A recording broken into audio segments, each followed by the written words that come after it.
Welcome back to green pepper. ഇന്ന് നമ്മൾ Mexican omelette ആണ് ഉണ്ടാക്കുന്നത്.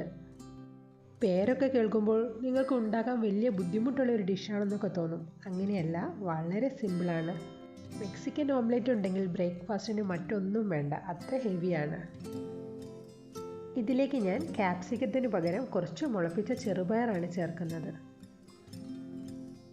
ഈ ഓംലെറ്റ് ഉണ്ടാക്കുന്നതിനായി ഞാനിവിടെ എടുത്തിരിക്കുന്നത് 2 ഉരുളക്കിഴങ്ങ്, 1 തക്കാളി, 1 സവാള, കുറച്ചധികം മല്ലിയില, മുളപ്പിച്ച ചെറുപയർ, കുരുമുളക് പൊടി, ഉപ്പ്, 4 കോഴിമുട്ട എന്നിവയാണ്.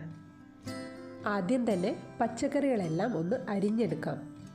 സവാളയും ഉരുളക്കിഴങ്ങും കുറച്ച് കട്ടി കുറച്ചാണ് അരിഞ്ഞിരിക്കുന്നത്, എന്നാൽ അത്യാവശ്യത്തിന് വലുപ്പമുണ്ട്. മല്ലിയില ചെറുതായി അരിയണം.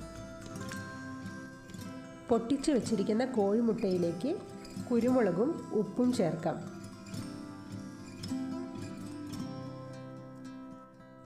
പാത്രം അടുപ്പിൽ വെച്ച് ചൂടാവുമ്പോൾ ഓയിൽ ഒഴിച്ചു കൊടുക്കാം.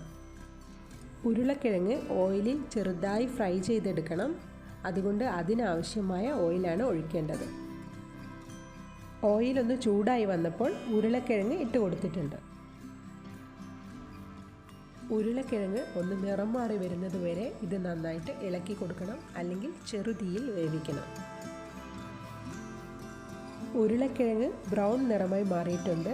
ഇനി ഇതിലേക്ക് സവാള ചേർക്കണം. ക്യാപ്സിക്കത്തിൻ്റെ രുചി ഇഷ്ടമുള്ളവർക്ക് ഈ സമയത്ത് തന്നെ ക്യാപ്സിക്കവും ചേർത്ത് കൊടുക്കാവുന്നതാണ്. നേരത്തെ കോഴിമുട്ടയിലേക്ക് വേണ്ട ഉപ്പ് ചേർത്ത് കൊടുത്തിട്ടുണ്ട്. അതുകൊണ്ട് ഇപ്പോൾ പച്ചക്കറിക്ക് വേണ്ട ഉപ്പ് മാത്രം ചേർത്ത് കൊടുക്കാം. ചെറുപയർ മുളപ്പിച്ചതാണ് ഞാനിപ്പോൾ ചേർത്ത് കൊടുക്കുന്നത്. അധികം കുക്കായാൽ മുളപ്പിച്ച ചെറുപയറിൻ്റെ പോഷകമൂല്യം നഷ്ടപ്പെടും. അതുകൊണ്ട് ചെറുതായി ഒന്ന് ഇളക്കി കൊടുക്കുക. ഇനി ഇതിലേക്ക് തക്കാളിയാണ് ചേർത്ത് കൊടുക്കേണ്ടത്. നിങ്ങൾ ശ്രദ്ധിച്ച് കാണും, തക്കാളി റൗണ്ടിലാണ് മുറിച്ച് കൊടുത്തിരിക്കുന്നത്.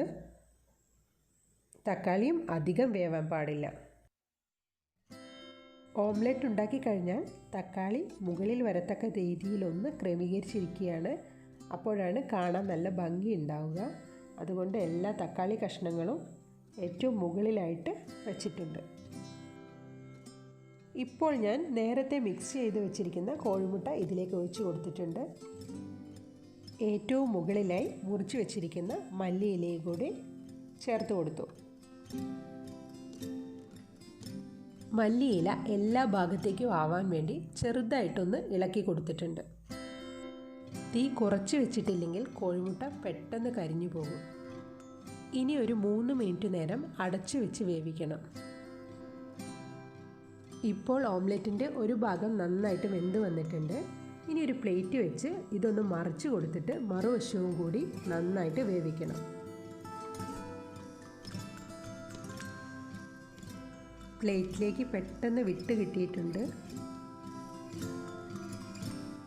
ഇനി അതേ പാനിലേക്ക് മറുവശവും കൂടി ഇട്ട് കൊടുക്കുകയാണ്, അല്ലെങ്കിൽ കോഴിമുട്ടയുടെ ഒരു ഭാഗം വേവാതെ കിടക്കും. ഒരു കഷ്ണം തക്കാളി പ്ലേറ്റിൽ തന്നെ നിന്നിട്ടുണ്ട്. കുഴപ്പമില്ല, ബാക്കിയൊക്കെ നന്നായിട്ട് വന്നിട്ടുണ്ട്. ഇപ്പോൾ ഓംലെറ്റിൻ്റെ മറുവശവും പാകമായിട്ടുണ്ട്. ഇനി നമുക്കിതൊന്ന് ഒരു പ്ലേറ്റിലേക്ക് മാറ്റിയെടുക്കണം. അതിനു മുൻപായി ഗ്യാസ് ഓഫ് ചെയ്യണം. എന്നിട്ട് പ്ലേറ്റിലേക്ക് മറിച്ചിട്ട് കൊടുക്കാം. മെക്സിക്കൻ ഓംലെറ്റ് റെഡി ആയിട്ടുണ്ട്. കാണാൻ തന്നെ നല്ല ഭംഗിയാണ്, ടേസ്റ്റും അടിപൊളിയാണ്. എല്ലാവരും ഇതൊന്ന് ട്രൈ ചെയ്ത് നോക്കണേ. നിങ്ങൾക്ക് എല്ലാവർക്കും ഇഷ്ടപ്പെടും, എനിക്ക് തീർച്ചയാണ്. എൻ്റെ വീഡിയോസൊക്കെ ഇഷ്ടപ്പെടുന്നുണ്ടെങ്കിൽ ലൈക്ക് ചെയ്യാൻ മറക്കല്ലേ. സബ്സ്ക്രൈബ് ചെയ്യാത്തവർ ഉടനെ സബ്സ്ക്രൈബ് ചെയ്യണേ. എങ്കിലേ ഇത്തരം വ്യത്യസ്തമായ റെസിപ്പികളുമായി എനിക്ക് നിങ്ങളുടെ അടുത്തെത്താൻ സാധിക്കുകയുള്ളൂ. പുതുമ നിറഞ്ഞ മറ്റൊരു രുചിക്കൂട്ടുമായി നമുക്കിനി വീണ്ടും കാണാം. അതുവരെ ബൈ.